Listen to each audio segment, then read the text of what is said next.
नमस्कार प्रणाम, हम यशवंत चतुर्वेदी। हमारे मित्र हैं नरेश दिलदार।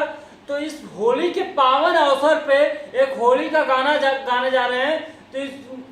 तो आप लोग ध्यान से सुनिएगा। तो और इस गाने को लाइक सब्सक्राइब करना ना भूलिएगा। तो इस गाने को अभी हम शुरू करने जा रहे हैं। लाल पे लाल गुलाब मलब हम नथिया झुलनी टूटी ना।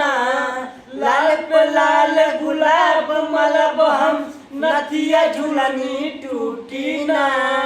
ऐसन रंग लगाए भौजी तेल लगवले छूटी ना। ऐसन रंग लगाए भौजी तेल लगवले छूटी ना।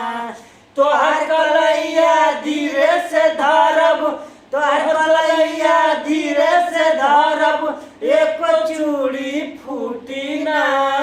तोहर कलैया धीरे से धरब, एक चूड़ी फूटी ना। ऐसन रंग लगाई सवर को तेल लगवले छूटी ना। ऐसन रंग लगाई भौजी तेल लगवले छूटी ना। नमस्कार प्रणाम, जय हिंद, जय भारत।